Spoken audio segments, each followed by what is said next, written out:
बरसों पुरानी बात है। एक गांव में दो भाई रहते थे। एक का नाम धनपाल और दूसरे का नाम सरजू था। एक बार सरजू नौकरी की खोज में निकला। घूमते घूमते वह एक शहर में जा पहुंचा। वहां उसकी मुलाकात एक सेठ से हुई। सेठ को नौकर की आवश्यकता थी। सेठ ने कहा, नौकरी पर तो रख लूंगा, मगर मेरी एक शर्त है। सरजू ने कहा, कौन सी शर्त? यदि नौकरी छोड़कर भागे तो नाक कान कटवाने पड़ेंगे और साल भर का वेतन भी देना होगा। सरजू ने उसकी शर्त स्वीकार कर ली। सेठ बहुत चालाक था। वह जानबूझकर नौकरों से इतना काम लेता था कि वे नौकरी छोड़कर भाग जाते थे और साथ में एक साल का वेतन भी देते थे। सेठ नौकरों को खाने के लिए केवल एक टाइम चावल और एक टाइम दाल देता था। उनसे बहुत काम लेता था। बेचारा सरजू भी उसके जाल में फंस गया। सरजू भूख और प्यास के कारण सूख कर काटा हो गया। कुछ ही दिन में सेठ ने सरजू की नाक में दम कर लिया। सरजू ने सोचा, नाक कान कटवाते तो सब ठीक है, लेकिन कम से कम जान तो बच जाएगी। सेठ ने उससे नगद रुपए लिया और नाक कान काट कर नौकरी से छुट्टी कर दी उसकी। सरजू लौटकर गांव पहुंचा। उसकी यह हालत देखकर धनपाल बहुत दुखी हुआ।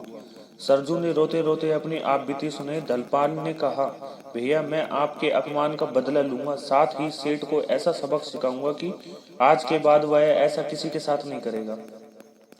धनपाल सेठ के पास पहुंचा। सेठ ने अपनी शर्त दोहराई। धनपाल ने कहा, मेरी भी एक शर्त है। यदि आपने मुझे नौकरी से निकाला तो अपनी नाक कान कटवानी पड़ेगी और साथ ही 2 साल का वेतन देना होगा आपको। सेठ जी ने मन में सोचा कि वह भला नौकरों को क्यों निकालेगा। नौकर तो खुद ही परेशान होकर स्वयं भाग जाएंगे। उसने भी हामी भर दी। धनपाल था जो बहुत चतुर था। उसने सेठ को सताने की पूरी योजना बना ली। अगले दिन उससे कहा गया, जाओ तालाब के पास वाली मिट्टी खोद कर लाओ। धनपाल मिट्टी का टोकरा भरकर लाया और उसने सेठानी से पूछा, इसे कहाँ रखूं? सेठानी किसी काम में व्यस्त थी। वह चिढ़कर बोली, मेरे सिर पर डाल दे। धनपाल ने मिट्टी का टोकरा उसके सिर पर उलट दिया। सेठानी मिट्टी में लटपट हो गई। उसने सेठ से कहा, इसे नौकरी से निकाल दो, यह बेवकूफ है। सेठ क्या जवाब देता है, यदि सरजू को निकाला तो उसे नाक कान कटवानी पड़ेगी। उसने धनपाल से कहा, हल लेकर खेत में जाओ, दोपहर तक पूरे खेत जुताई कर देना, चूल्हा जलाने के लिए लकड़ी और शिकार भी लिए आना। धनपाल हल लेकर खेत में पहुंचा और मजे से पेड़ के नीचे सो गया। दोपहर को उसने हल तोड़कर लकड़ी बांध ली। घर पहुंचा तो सेठानी ने कहा, सेठ जी ने कहा है कि रोटी तभी खाने को मिलेगी जब उसे बिना आकर खराब किए खाना होगा। दही भी हांडी का ढक्कन हटाए बिना खाना होगा, वरना खाना नहीं मिलेगा। उन लोगों ने सोचा कि ऐसी शर्त सुनकर धनपाल भूखा मर जाएगा, पर वह भी कम सियाना न था। उसने रोटियों को बीच में से खाकर गोल घेरे में छोड़ दिया।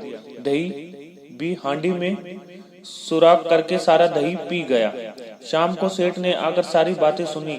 अपने हल की हालत देखकर तो उसने सिर पीट लिया। सेठ समझ गया कि इस बार उसका पाला किसी सियाने चतुर आदमी से पड़ा है। कुछ दिन बाद सेठ जी को ससुराल से बुलावा आया। वह ससुराल जाने के लिए तैयार हो गया। धनपाल को उसने अपने साथ ले लिया। सेठ स्वयं तो घोड़े पर सवार था और धनपाल पैदल चल रहा था। चलते चलते शाम हो गई। सेठ आराम से करने लगा। धनपाल को उसने घोड़े की रखवाली के लिए बैठा दिया। कुछ ही देर में वहां से कुछ व्यापारी निकले। धनपाल ने घोड़ा उनको बेच दिया और पूंछ का टुकड़ा काट कर रख लिया। जब सेठ सोकर उठा तो धनपाल बोला, सेठ जी, घोड़े को चूहे बिल में ले गए। मैंने उसकी दुम पकड़ रखी थी, आओ मिलकर खींचते हैं। धनपाल ने दुम को चूहे के बिल में अड़ा रखा था। जो ही सेठ ने दम जोर से खींचा, वह धड़ाम से पीछे जा गिरा। वह जान गया कि इसमें धनपाल की कोई चाल है, लेकिन वह कुछ नहीं कर सका। सेठ ने अगले शहर से दूसरा घोड़ा खरीदा और यात्रा आरंभ कर दी। अगली रात वे लोग सराय में रुके। सेठ ने आदेश दिया, आज रात सोना नहीं, घोड़े की मालिश करना। यह सफेद घोड़ा अच्छी नस्ल का है। धनपाल रातों रात एक खरगोश खरीद लाया। उसने सेठ का दूसरा घोड़ा भी बेच दिया। अगली सुबह वह बोला, सेठ जी, घोड़ा आगे चलने को तैयार नहीं है। सेठ जी ने घोड़े की जगह खरगोश देकर पूछा, मेरा घोड़ा कहाँ है? यही तो है, धनपाल ने कहा। पर यह तो खरगोश है, सेठ ने नाराज होते हुए कहा। धनपाल बोला, हुजूर, सारी रात मालिश करते करते घोड़ा घिसकर इतना सा रह गया। देखो, मैंने कान पर मालिश नहीं की। कान कितने खूबसूरत लंबे लटक रहे हैं। फिर सेठ हताश हो गया, सोचा रात में इसे छोड़कर निकल जाएंगे। जब रात हुई तो धनपाल उनके सामान के बक्से में छुप गया और सारी मिठाइयाँ खा गया। जब आगे जाने पर भोजन के लिए सेठ ने बक्सा खोला कर देखा तो धनपाल निकला उसमें से। वो सारे भोजन चट कर गया। अब सेठ को भूख सता रही थी।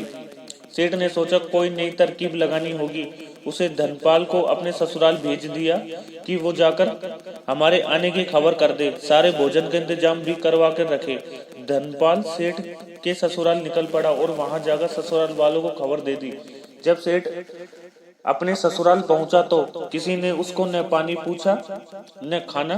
सब लोग धनपाल की खातिरदारी करने लगे। सेठ ने धनपाल से कहा, क्या खबर की तुमने? धनपाल ने कहा, जो आपने कहा था वही बोला था। आपका निर्जला व्रत है 5 दिनों का और सेठ का कहना है ये जबरन भी खाना पानी मांगे तो मत देना।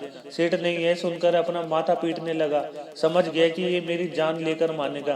अब सेठ धनपाल से मुक्ति पाने का उपाय सोचने लगा। उधर उसे भूख प्यासे ही सोना पड़ा, उधर धनपाल मस्त खा पी कर सो गया। रात में सेठ को बहुत जोरों से दीर्घ शंका लगी। सेठ ने धनपाल को जगाया और बोला, चलो मेरे साथ खेतों की तरफ, मुझे फारिग होना है।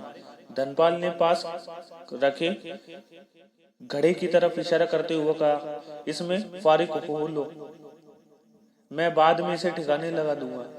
अब सेठ ने बहुत मिन्नतें की लेकिन धनपाल ने सेठ को मना कर दिया। सेठ उस घड़े में फारिग हो गया। धनपाल को कहा, इसे दूर फेंक देना। धनपाल ने जमाई लेते हुए कहा, अभी रात बहुत है, सो जाओ, सवेरे होने के बाद पहले मैं इसे ठिकाने लगा दूंगा। थोड़ी देर बाद जब सुबह होने लगी, सेठ ने धनपाल को उठाया और बोला, देख सुबह होने को है, अब तो इस घड़े को ठिकाने लगा दे। धनपाल बोला, अभी बहुत रात है, थोड़ा सा और सो लो मालिक। सेठ ने सोचा सुबह होने को है, लोग जाकर देखेंगे तो बहुत बदनामी होगी, थोड़ा उजाला हो गया इसे मैं ही ठिकाने लगा दूं। ये धनपाल तो मुझे मरवा देगा, इसके चक्कर में नहीं फंसूंगा मैं। सेठ उठा और कंबल में खुद को लपेटकर घड़े को उठाया और सर पर रख उसे खेतों की तरफ ले जाने लगा। धनपाल इसी ताक में था। उसने एक लाठी उठाई और चोर चोर चिल्लाने लगा। सेठ के पीछे पीछे दौड़ पड़ा। अब चोर चोर का शोर सुनते सेठ ने ससुराल वालों भी उसके पीछे दौड़ने लगे। कुछ गांव वाले भी चोर समझकर सेठ का पीछा करने लगे। अब सेठ को कुछ समझ नहीं आया। बदनामी से बचने के लिए वह भी जोर जोर से भागने लगा। धनपाल ने आगे बढ़कर उसे घड़े पर लाठी से प्रहार कर दिया। घड़ा फूट गया और सेठ जी गदगी में ओत प्रोत हो गए। अब तक ससुराल के लोगों को और गांव वालों को सेठ के बारे में पता लग चुका था। उन्होंने उनसे डंडे बरसाने शुरू कर दिए। सेठ शर्म के मारे कुछ बोल भी नहीं पाया। अब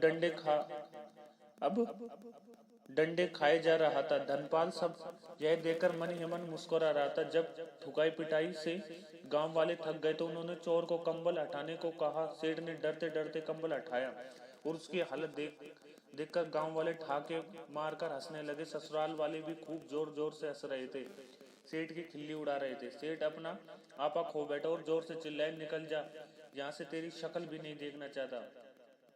2 साल का वेतन और अपनी नाक कान कटवा दीजिए, धनपाल बोला। सेठ धनपाल की हरकतों से तंग आ चुका था।